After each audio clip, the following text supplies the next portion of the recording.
up here.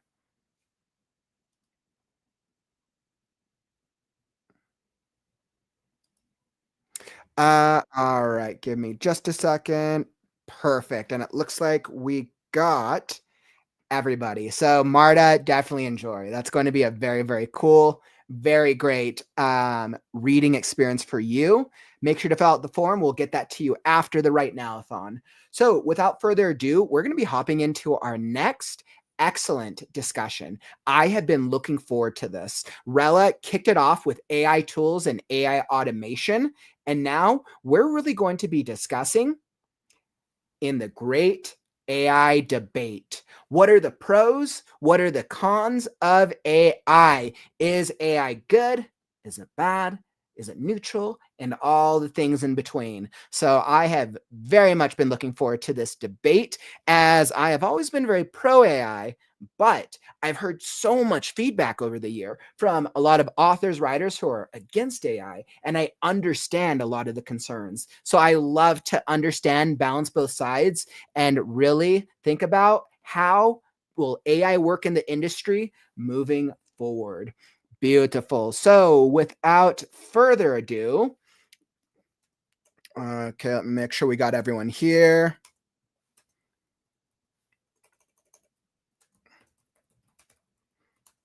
All right, and let me bring up our wonderful moderator who's going to be moderating our great AI debate. Let me welcome AJ to the stage. Welcome, AJ. Hello.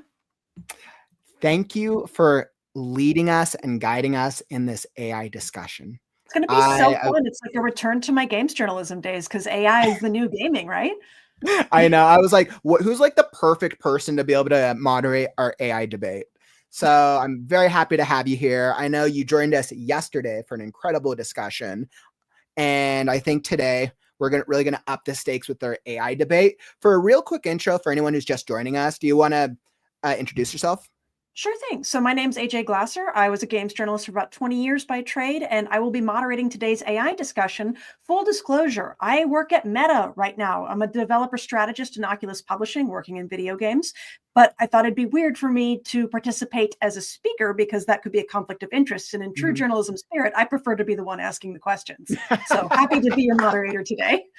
I absolutely love that. So we're going to have some great questions, great moderation coming from AJ. So let me bring up the rest of our guests. So we'll welcome Rella. Welcome back to the stage, my friend. Long time no see. I missed you so much. Welcome. So clearly, I know you know a thing or two about AI. Yes. Your last presentation was very, very awesome. We'll bring back to the stage my fellow wonderful co-hosts, ChatSol. Welcome, Sol. And the lovely Miss Penelope Hartley. Welcome, Penelope. We are so thrilled to chat AI and inviting to the stage the wonderful Shannon SD Huston. Welcome, Shannon. Hello. So I am very, very excited to be able to bring everyone to the stage here and talk about all the AI stuff. So AJ, I was like, make sure I'm pointing, figure out which side of the screen is my right and my left. I can never get this. I always point, I'm like, no. All right, down. No, that's not the right one. All right, AJ, I'll let you take it away. No problem. All right. Hello, lovely panelists. I promise this won't hurt too much. So to begin, I'm going to ask my first question, and you each get to answer it. But as you do, take the time to tell me who you are first. So the question is, what do you use AI for today? So I might say, hi, my name is AJ Glasser, and I use AI today to rewrite some of my emails to sound a little more professional. So Rella, I'll throw it to you first, since you just did that amazing session. I think I know what you use AI for, but feel free to do the elevator pitch version. Yes. So my name is Rella B. I write children's literacy, and I use AI for almost everything besides writing. Any sort of automations. I love to be able to use it for captions, blurbs, anything that's going to help me do more writing. All right. What about you, Shannon?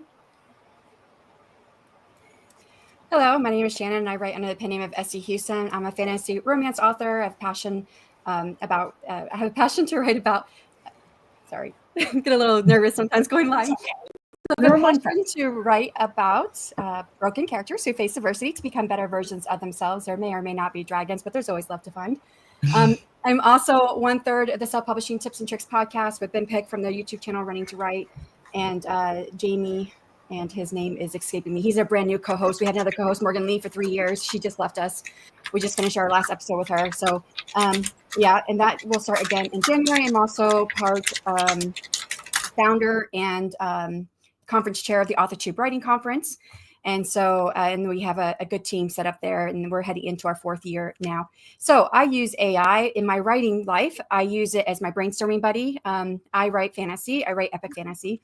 So my stuff is set in the past. I like to use multiple languages, older languages, to develop names for my characters. And this used to take me like hours. And now I can just put my parameters into ChatGPT and say, okay, for this culture, they use these types of names. They use it with Latin roots and Norse roots or whatever. And I said, give me the meanings with it. Shannon, we got to move on to the next person. I'm so sorry to cut you off. Okay. Can we get Penelope next? Me, yes, of course. Hello, I'm Penelope Hartley. I write experimental literature mostly. I am also an artist. I do line art and I do I paint. I dabble in painting. I use AI because I post across many different social media outlets, and because I don't have the time to create my own artworks, I generate AI images for my characters, and I use them in collages that I create on Canvas. It's a as part of that, it's fun to be able to visualize my characters. I also use it for sometimes automation and also for generative AI works for like being able to see images. Got it. Okay. Yeah. Awesome. Yeah. What about you, ChatSol? I usually actually use my use AI to I don't really want to call it edit, because it's a mix between edit and rewriting my work. Basically just to make sure that there's no glaring errors, and if I'm having a really hard time rewording something, no, I will definitely use AI to help me with that, to figure out how to make it sound better. And the main thing I've used it for lately is writing children, making sure they sound that age, because I cannot seem to do that naturally. I'm also an indie. Say what? What do you write? ChatSol, what do you write? I am a fantasy sci-fi author. I have one book published right now, Pirates Burning Ember, that is technically a sci-fi book, even though it looks fantasy. Fantasy sci-fi. Okay, that's good. And then Kauffman last. What don't I use AI for? Obviously, I do not use it for my writing, and I think I can actually prove that after 360 days of writing through live streams. I think I can prove that I write authentically without. I use AI for backend tools. I use it for a lot of video editing. A lot similar to Rella, what you use for make.com. I use for a lot of automation. I'm like, God, I have so many things that I use. I love leveraging ChatGPT as a brain partner. Love using Sora. Looking forward to the possibilities of what Sora will do with videos. I tend to do a lot of creation, Suno for music. So just a lot of different like processes, content creation stuff that I myself am not able to do. Got it. Okay. So I detect even within our broad use cases, because all of us sounded like we used AI for different things. Some of us were using it for marketing, and some of us were using it for generative purposes. So like just getting an idea of what our character might look like, or getting unstuck when we're trying to rephrase a sentence or something like that. How many of you have ever used a spell checker? All right. So I think it's important for the sake of the audience to be clear about which AIs we prefer or what we use. I think everybody here has definitely used an AI of some kind. Do you make a distinction between generative AI, which is creating new content, versus passive, inert, or plain AI, depending on who you ask about what that is? Because there's a pretty clear cut between people who see AI as like not creating content, it's fixing my content, versus AI that's creating content. Like Kauffman, I heard you say that a couple times. Yeah, I see that as as one of the major concerns for a lot of the writers in the writing community, of people are going to misuse AI to say this is my work when really it was created by AI, and then it makes writers feel like, oh, well, it's not authentic. AI is taking over all of the artistic creativity of what it means to be an author. And I think that lack of distinction for a lot of writers is what causes that fear that I see a lot of the time. Shannon, do you make any particular distinction? Between generative and Inert AI. I'm not really sure if there's a distinction for me. Okay. Penelope? I mean, obviously they're two different things. I think that they're both tools, and it just depends on culturally what the expectation is and how they are used. I make a distinction because I'm a creator. So anything that I think that's where the distinction lies for me. Is it possible to replicate human creativity generatively? No. I think that's if you were waiting for me to answer that, the answer is I don't think so. No. Okay. I mean, it's a great segue into the next question, which is how has your writing career been influenced by AI? And I'll throw that to ChatSol to start. It's honestly helped me pick out some glaring issues that I had skipped over myself that I did not even think were issues. I actually had ChatGPT point out an inconsistency in one of my chapters. It had actually remembered like a few messages ago that I had said something, and it pointed it out in the next chapter I sent it, and it said that I needed to fix that. And it's like, oh crap, I did not notice that. It wasn't even like a big thing, it was a minor thing, but it would have changed so much. What about you, Rella? So using AI, I don't really feel it has affected my writing that much. It sometimes will help me, but because I write in rhyme, a lot of the time it's not as helpful as it would be, I feel like, if I wrote like longer stories. Does it help your career though with the marketing aspect of it? Yes, it does. It makes things a lot easier as far as like the automation side of it. Can you give an example of how you've used like the actual prose that you've written and you've created to feed an AI to get it to post something for you? You covered this in your last section a little bit, but just step us through a really quick example for the panelists to work from.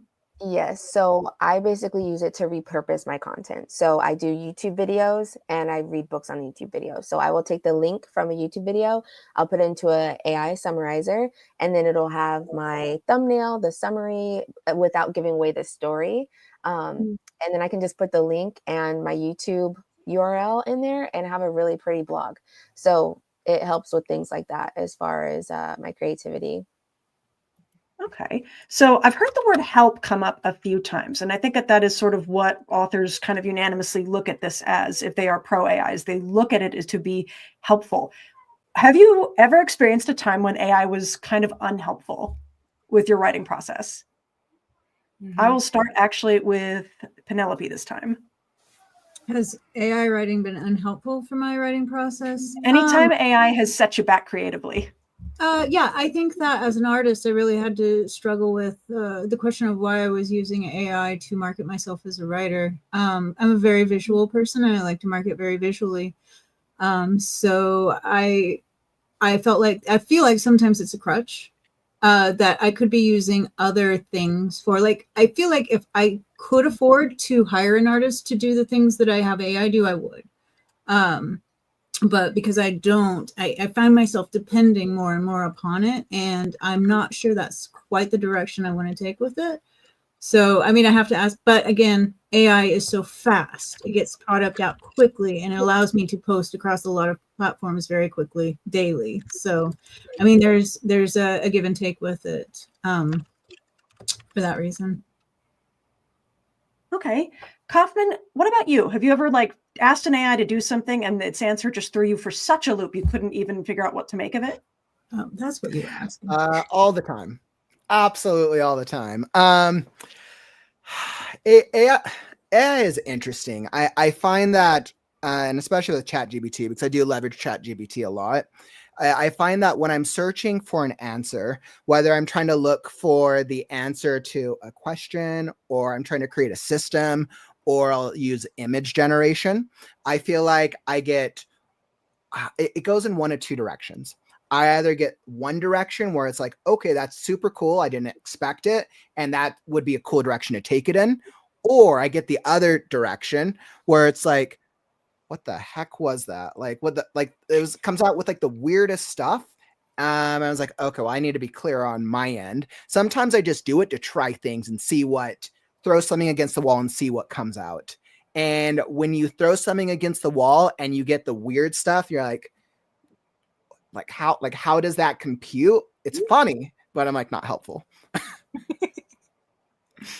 I'm going to give Shannon a bit more time with her camera. I'd love to actually just set aside a question that I'd like to ask her when she's ready to, or able to resolve whatever's going on there. Oh, are you back? Yeah, I can answer as is. Fantastic. Okay. I would love to ask this question to you. What do you make of reader backlash to AI that we see so often on social media spaces? I'm not really on social media spaces like that. I don't have any reader backlash. I don't use it to write anything for me, so I don't think I have to deal with that part. Okay. In your own experience, when you've been a reader, for example, have you ever found yourself stepping back and wondering if something is AI, or are you usually pretty able to tell?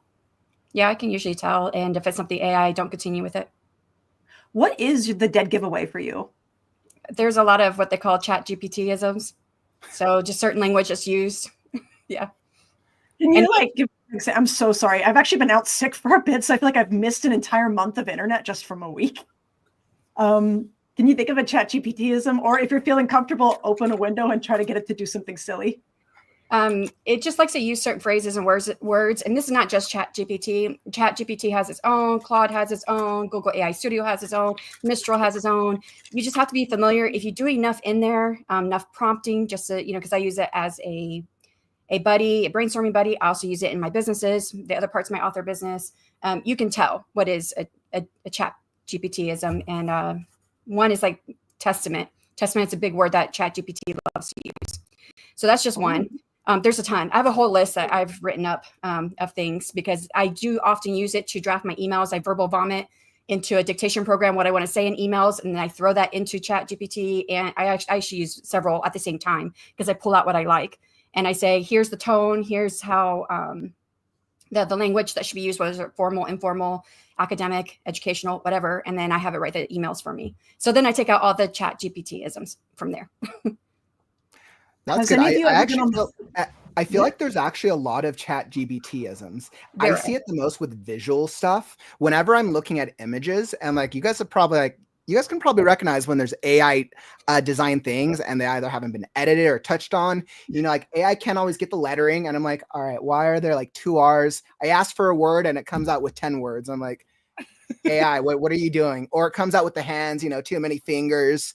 Obviously, it's still a learning process. We're technically still in an early-ish period of AI since it's hit mainstream appeal. So I'm definitely very interested to see how it hopefully evolves and continues to just improve over time in efficiency for us to be able to leverage it. What about authors using AI for cover art? So they're going to like sell a cover, either paperback or digital, and they're using an AI to generate the image that goes on that cover. Is that something that you guys have done? I know I've done it on the Royal Road platform, for example, where it's very common. It's almost expected. Your cover has to look a certain way or they won't click it. Versus, I was afraid I was going to get torn apart on Kindle. I was really afraid of that. They also were pretty harsh on stock photo images in the fantasy genre. There's this one girl with like a bow and arrow that got reused so much that people made it a meme. So that was the other side of that nightmare. That's funny. But as authors, how are you on using AI for cover art images? Yeah, I actually see that. I see that question actually get asked a lot because on one hand, every author needs a good cover art. The challenge to it is hiring a cover artist is expensive. And most authors, when they just start publishing, probably don't have the funds to hire a cover artist. So then it creates this gap for early authors who I need a cover artist. I can't pay for one. Oh, I can create a cover art through AI. I think it creates opportunity for early authors. I think it creates an incredible opportunity. But I think you also have to be able to leverage it. I know I have so many years of Photoshop where I've been able to at least make it my own and not just putting out straight AI, but not everybody has that experience. So I think it definitely creates more opportunity. And the end goal is, right, when I have the money or when I have those extra finances, invest in the cover design artists who can make it their own. And I think it's trying to understand that. And then also letting the viewers know or letting people know AI generated. I think that's another aspect. Penelope, do you have any observations on images versus text and whether or not one feels more exploitative than the other? It sounds like nobody here really feels like it's exploitative at all unless it's outright plagiarism.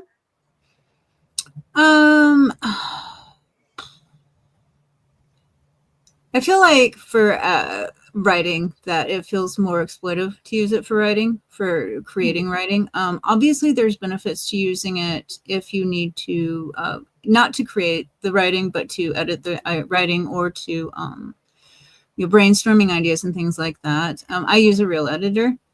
Hi, Kauffman. For mine.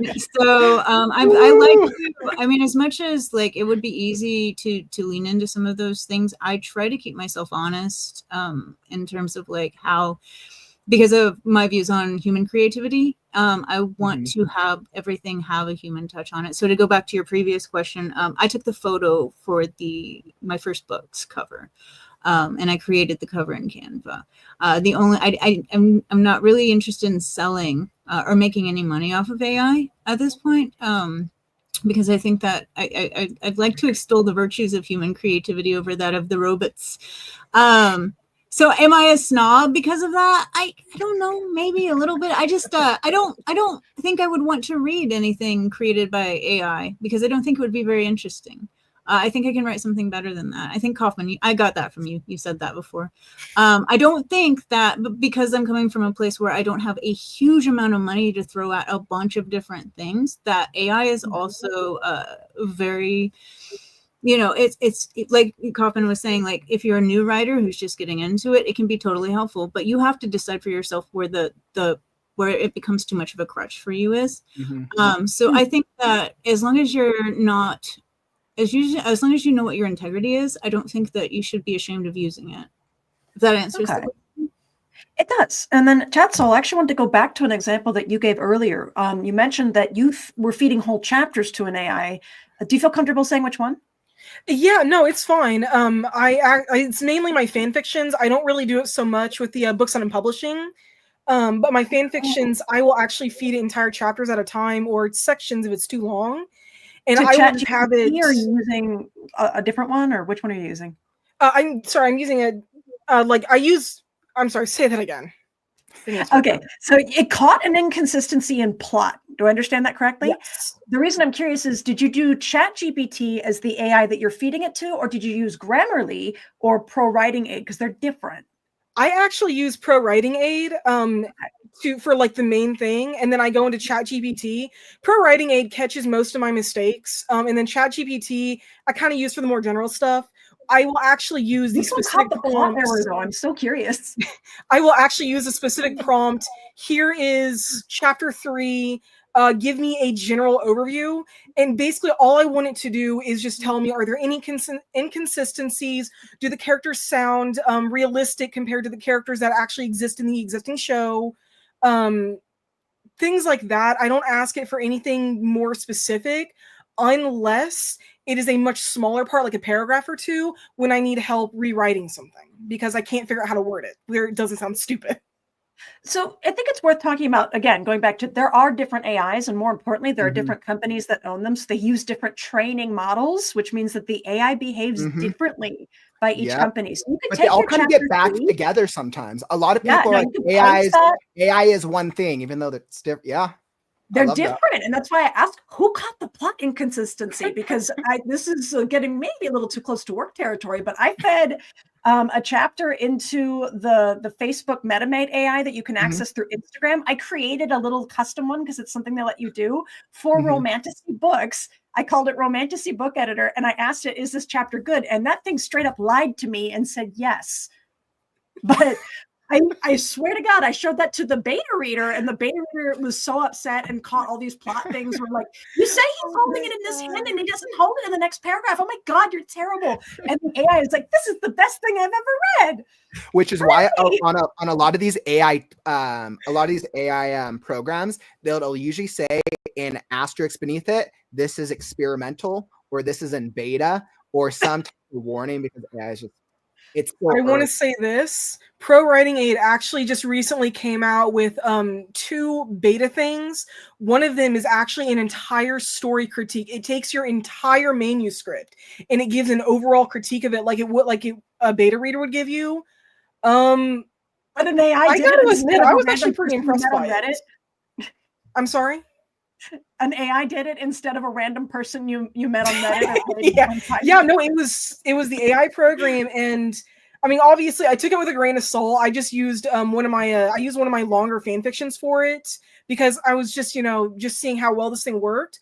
It actually had a very, very good overall summary of the story and the theme and everything, and how well the characters were written. It actually did catch a couple plot inconsistencies. There was just one major one that I had actually skipped over. I had forgotten the character had gotten sick like 2 chapters before, and it never got resolved. And the AI actually caught that for me.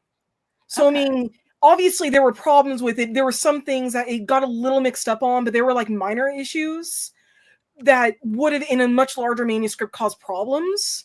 But for like a fan fiction, no, it actually did really well, I thought. I'd still much rather use an actual beta reader, an actual human, but I think it's the next best step, right? Because usually it costs money, right? And unless you can find somebody you could trade for. I want to bring it back to Rella, who hasn't had a minute to talk, but I'm curious about her opinion on this one. If it came down to you get to pay $50 and you can spend it on a human beta reader or on this AI that ChatSol has described, where are you spending your $50? It's just hard because I would rather have a human beta reader, just because of the way I've seen AI sometimes just doesn't have any skin in the game. Basically, it doesn't really care. But at the same time, people are like that too. So if it was good and I already knew it was good, then I would use it. I would spend $50 to experiment. And if it was good, then I would keep doing it, honestly. Okay. And then Shannon, what about you? Would you take that $50 and spend it on a human or on the AI beta reader? I have a wonderful beta reader from Fiverr I've used for most of my books. She costs $35 for up to 120,000 words, so I like her. Oh, that's great. That's great. I need that link. Yeah, I'll share. I've shared her name with lots of people, and everyone has always liked her. So, yeah, I think of Fiverr. I feel like it's one of those things where I'm so conflicted about it personally, because I love validation. I think everybody does if you're a writer, or you wouldn't be publishing things for people to look at and read and judge you. But I also feel that if I came down to the AI, which I can customize exactly how I want that feedback to come or what to focus on, or I have all this control over the AI that I don't have over the human, I'd rather spend my money on the thing that gives me more control. But that's just me. And I'm wondering if I'm thinking about it the wrong way. No, I mean, it's interesting because a lot of writers go into self-publishing because they have more control. So clearly there are a lot of authors who do want a certain level of control. But I also think it depends on who you're working with. Because like my beta reader that I've worked with her on my books, I just say, hey, I need more focus on this part. And she wrote a huge breakdown on just that for me. And it was after we already completed the transaction. I already paid her. She already gave me the stuff. She continued conversation with me. So I think if you find the right person, you can like get them to work for you for your work. I wish that I could train like there was like an AI or like a Tinder for finding beta readers, like beta reader Tinder with like AI and the we need beta reader Tinder to my audience. We have to, guys, it was here in the WriteNow community. All librarians AI. We got to create the AI to do that for us. Oh my God, I love really that. Good question, actually. So I'll keep it. I'm going to keep it with Shannon, but also invite Penelope to answer this one. Like, what tools do you wish AI would empower for you that don't exist today? I wish there were better editing ones. Like line editing or developmental editing or some other aspect? Grammar, line editing, grammar, punctuation, that kind of stuff. Because sometimes it does well and sometimes it doesn't. So you still have to rely on humans. And that's really expensive. Yeah. Human beings cost money. Yeah, they do. AI also has I want to find me readers. Yeah. AI also has Yeah. costs. They get passed on to consumers in weird ways. I'm sure, Rella, you've got more thought out things on this one than I do, but just so people on the stream know, a lot of the business models of AI companies today have like that first hit is free, and then there's tokens that come in, or they are counting on you to continuously input content into it so that they can go spit it out to other consumers. And then they look for a subscription hook is usually eventually where they go. So they move from like an in-app purchase to subscription model because it's more stable and scalable. Again, not talking out of work or anything, but just to say there is a cost. It does get passed to consumers, maybe not right away, but eventually. So to authors out there, it might sound free, and in a way, very short scaled way it is, but give it enough time and then it wasn't free anymore. So I think when I'm ready to invest in software, we're going to build for the WriteNow community AI beta reader Tinder. There we go. That's what we'll develop. But before we hop into the next question, beta user on this tool. Before we hop into the next question, AJ, I just wanted to bring up a really good comment because this is such a common challenge with those who are against AI. Richard said, what does the panel think of the tendency for AI-related cancel culture? There's this really toxic sense of gatekeeping from certain members of the community at the sheer mention of AI. And I know myself, surprised none of you had backlash because I had a ton. But you see it, like I look in social media posts, somebody says like AI, and if it's taken in the wrong context, it's like witch hunt. And then, I mean, we saw what happened with NaNoWriMo, right? With the whole their AI thing, like they went about it horribly, like in such a poor way. But the mention of AI then makes people, it brings up that fear. And then it creates this very like toxic environment of like, if you don't want to use AI, that's fine. But it creates this a toxicity that's not. Penelope called it snobbishness, like earlier in the panel. So we've all felt the effects of it, even if we haven't seen it for ourselves. I think that also, like, I mean, I was just going to input this right quick. I think that there's an expectation among readers to put out a lot of work really quickly. So they're almost like, in a way, creating a culture where AI fits right in. And so, I mean, which is interesting, if the same reader is also demanding their author put out a book every 2 or 3 months, then they're demanding what AI can provide for them without taking into consideration like the how hard it is to actually write a book. So I think part of that problem though is a lot of people who don't actually look into what it takes to write a book really don't understand how much work really goes into this kind of thing. Yeah, it's the same thing with game makers. When I was in school, because I just recently completed a degree, and part of the reason was to become a game writer. And one of the things my teachers pointed out was a lot of people do not understand how much work goes into even just the writing for a game, let alone everything else. Hit me on the side, ChatSol. We're bringing it onto this chat, but you and I should talk. Yeah, please. I have seen many game into its grave because they wouldn't pay their writers. But I think at the heart of it, I think there's a lot of fear, right? And I think it's starting to grow, get better over time. But I think with any technology, any new things, that it brings about the fear of this thing's going to replace me. This thing's going to take my job. This thing's going to replace humans, or we go the sci-fi side of it. AI is going to go all Terminator and take over the world, right? So there's some realistic fears, some non-realistic. What was that? The Golem of Prague is an old fairy tale in Jewish folklore about that monster that gets created is only as evil as the instructions you put in its mouth. Oh my God. It's like Judaism invented AI or something. I love telling people that can make me so mad. But there's something to that. AI can't do anything we can't imagine because that's how it's designed. So whenever I meet people who express a lot of fear or anxiousness or even like a blasé attitude to AI, I just detect like a fear and a misunderstanding of human nature. Yeah, I think that's the heart. Yeah. On the other hand, it is kind of enabling too. I mean, just to play devil's advocate, like guns don't kill people, people kill people, but the gun represents something, and symbolically represents something, you know, so AI doesn't replace human beings, but it has the capacity to if enough people misuse it. And I think that there's some lazy humans out there who could misuse it very easily because it's prevalent and it's very easy to use. And so I think that, again, Yeah, I mean, like, I don't know. Okay, I'm gonna babble, so I'm just gonna stop. No, I mean, I think on top of that though, Penelope, I think one of the major concerns people bring up with AI is that in the environment, the amount of pollution it brings for like, because AI, what has to be, there's like so much more that goes into it. And I might not understand the logistics as well. I think we have to hold the companies to some level of accountability, the ones who are putting the technology out there.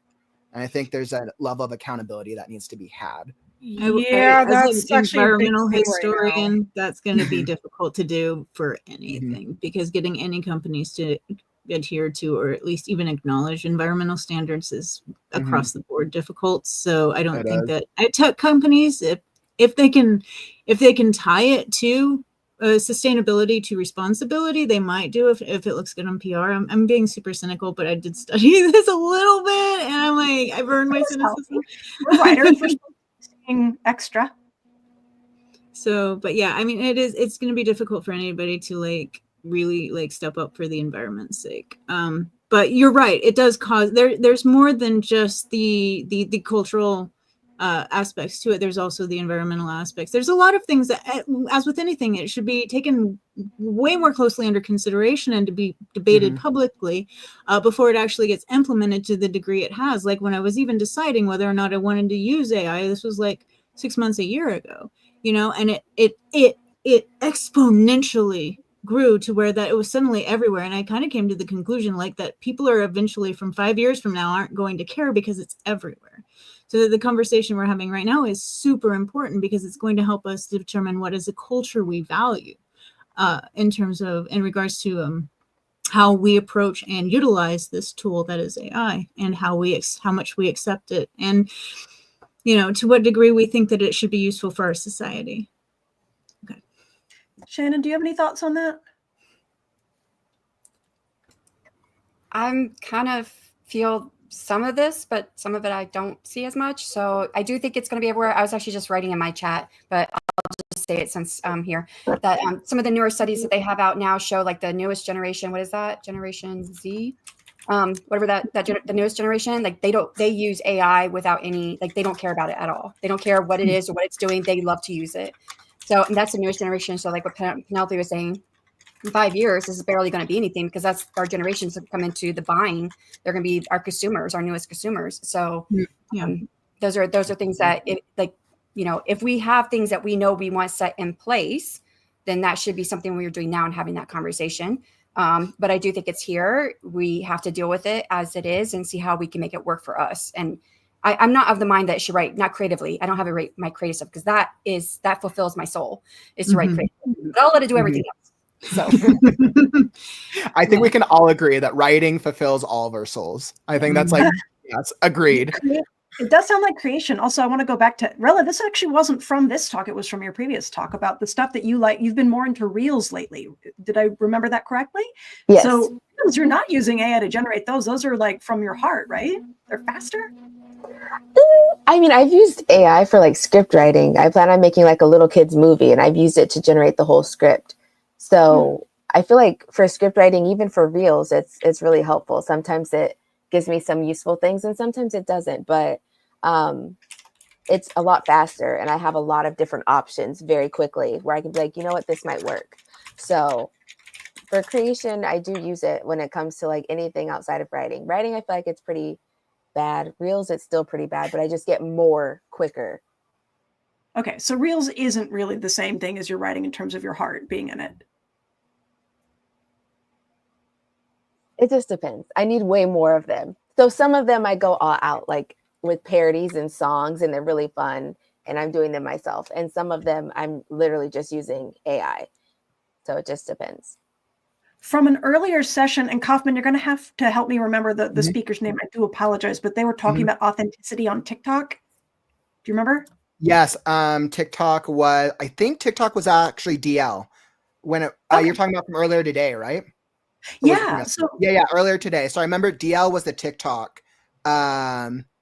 Yeah, I'm almost positive DL was the one who was talking about TikTok of our So social media earlier. Yeah, so there's this tension between like authenticity, and we all know it because we can feel it, like we feel like we can feel it, and then being able to use this automation, and it's just as good as if you'd written it yourself, and like really knowing where that line is. It's strange because we all have this reaction as though we know where the line is, but if I'm writing an email to fire someone, for example, does that mean that I need to just ask the AI to do it to make sure it's professional and it's codified and it's what people expect?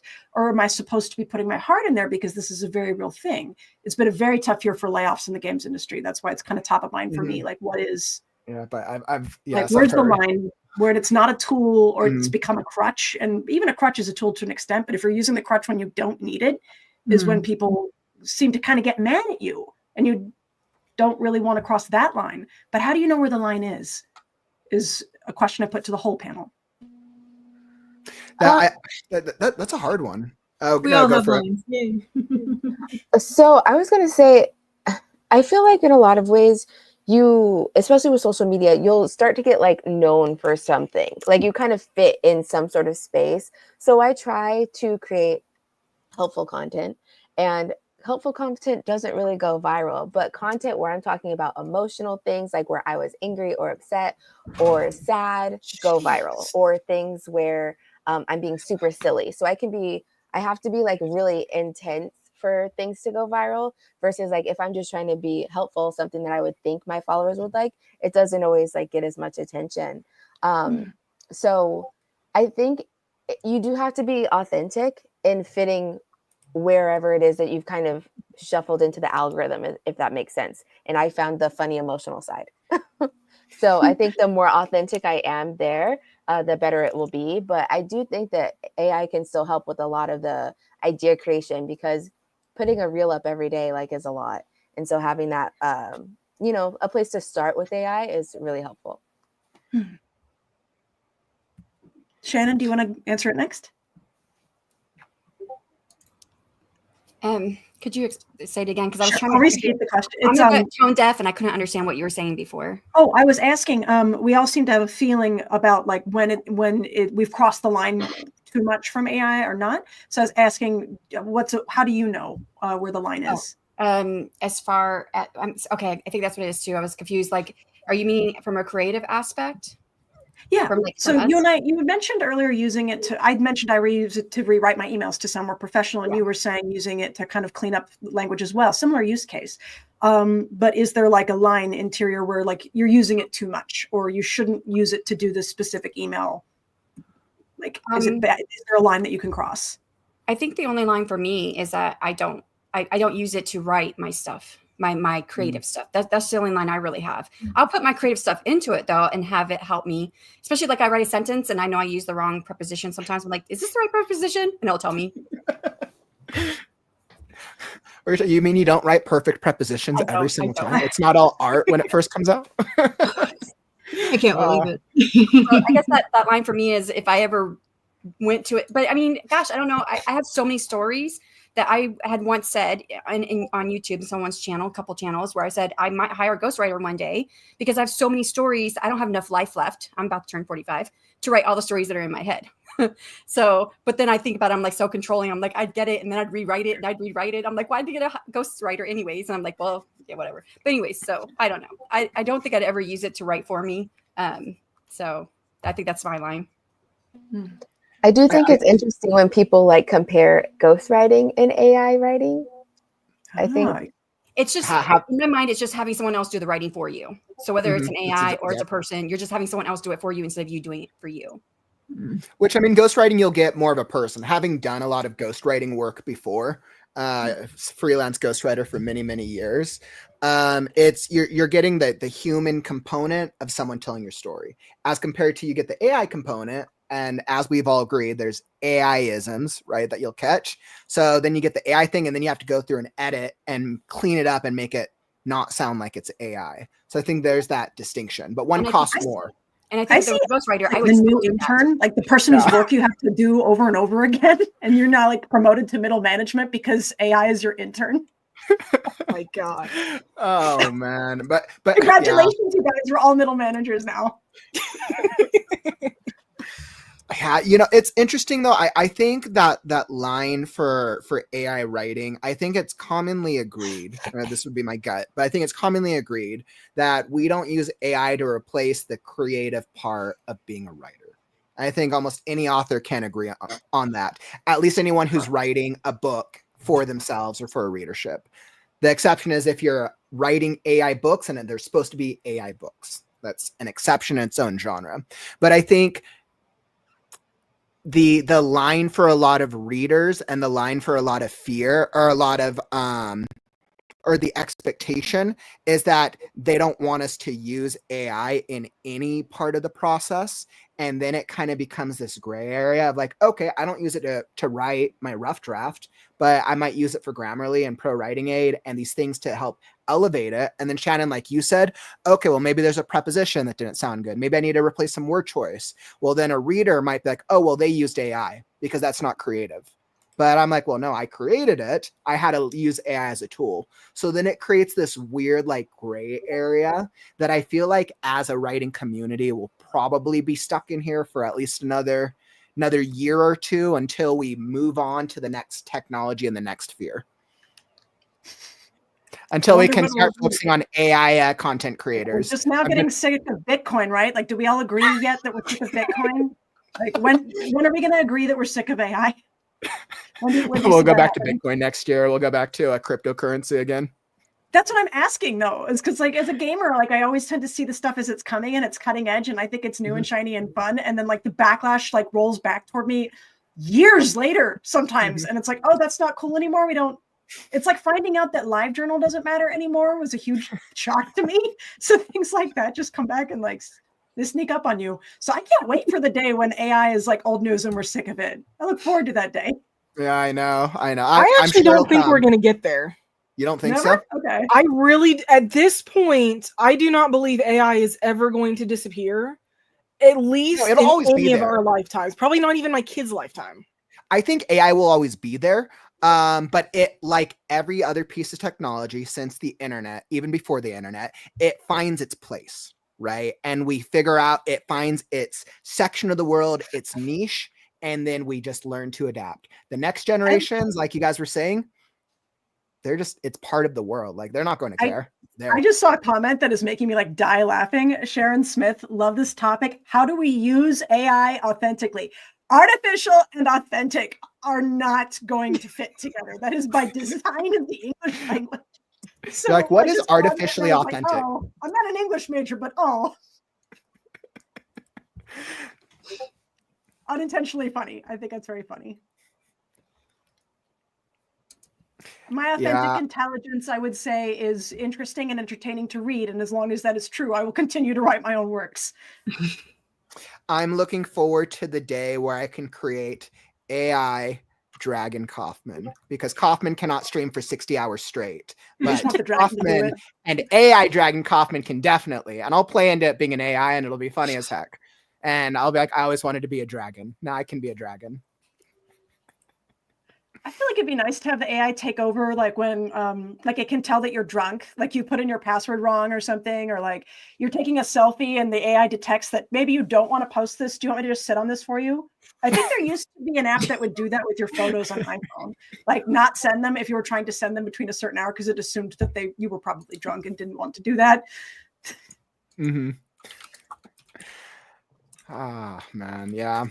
But I mean, I think we can all agree, right? AI is always going to be a fun conversation. It's always going to have its pros and cons, depending on where we're at. I think it just gets replaced by other concerns as we evolve over time. I think there will always be a question of whether or not human beings need help. I think that if you go back throughout history, there's always been a conversation, fear that comes up with any new technologies. I think that what makes AI and the robot revolution, the forthcoming robot revolution, so intimidating is that we created it somewhat in our image.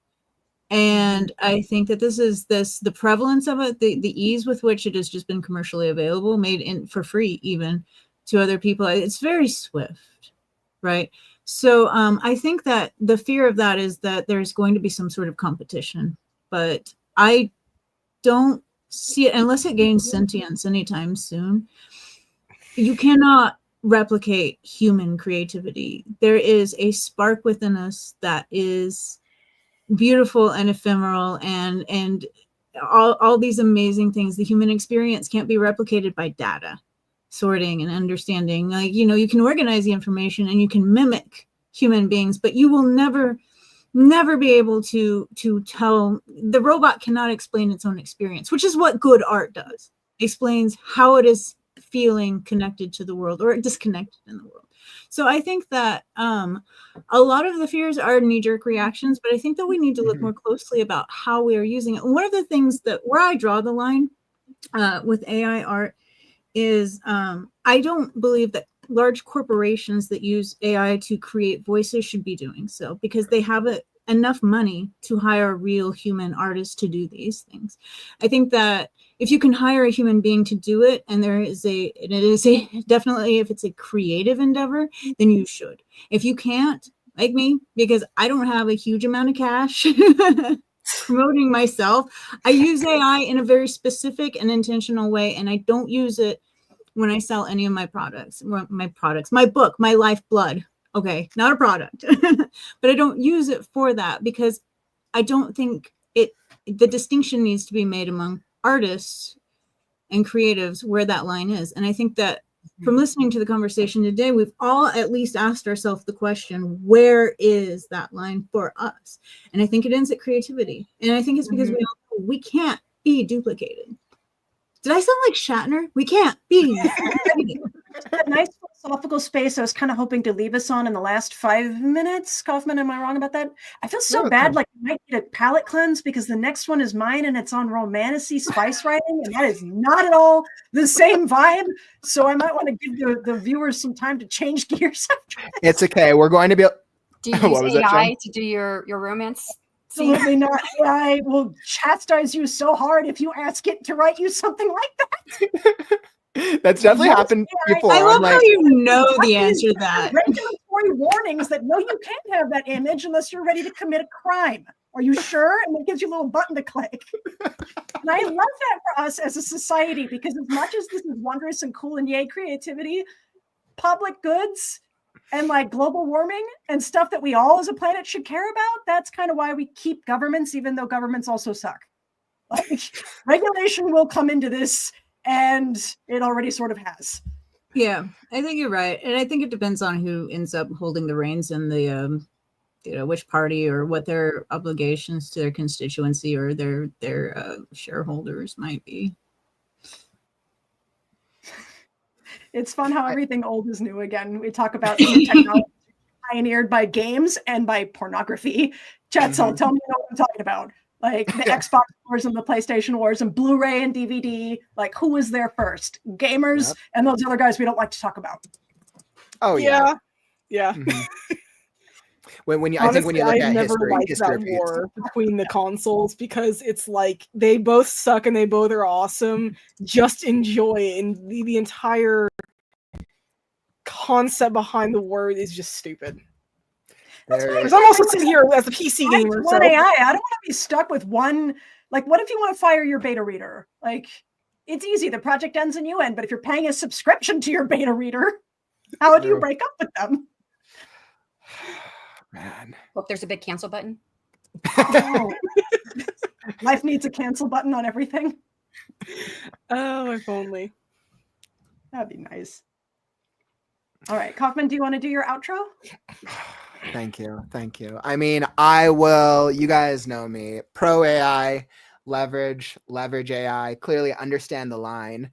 And then apparently 2025 Dragon AI Kauffman coming to a stream near you. 2030. Maybe not authentically, but ethically. 2030 AI beta reader Tinder coming to a platform near you. I will pay an AI to talk to a person. I just want to talk to myself as a dragon. That's all. It'll be like the funniest. I would never talk to an AI on the phone ever again. I'm so sick of those. You're right. Oh my god. Yeah. No. What I'm interested in AI for is like automating things. Like I didn't know it could do that. I wish I knew, Rella, I wish I knew more about what you were talking about because I was a little bit mystified, but I was like, that looks like it could streamline my process. Like that's what AI should be used for, right? Like Yes. There is a really awesome author. I think her name is Cheryl Hornicker. She like does amazing things with like Airtable, Make, and you should check her out if that's more of what you do. I would like to get into it. I love I knew time what saving. Airtable was. Oh, I'm sorry, Penelope. Sorry. I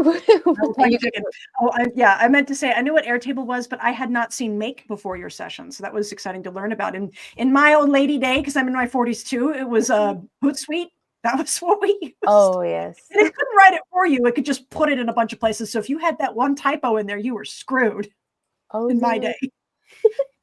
Yeah, I think everybody should have Make. It's so affordable. It's so easy to use. You can literally like share the files, so you just have to plug things in. I love it. Definitely check it out. Awesome. Let's move on to the next outro so we can get on to our spicy romantasy. Ooh la la. Wait, can I say to Shatner? Ooh la la. Oh my gosh, you guys are looking at me. I thought my mic was on. All right, Penelope, passing it to you. Go outro.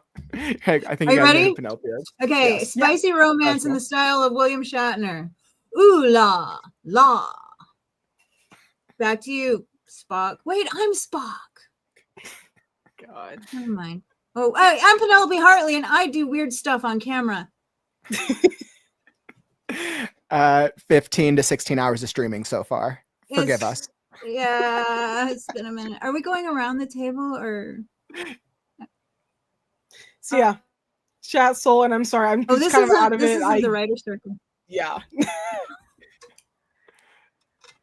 Sorry, I didn't realize we were doing our own outros. I'm Rella B Books. See you guys later. Toodles.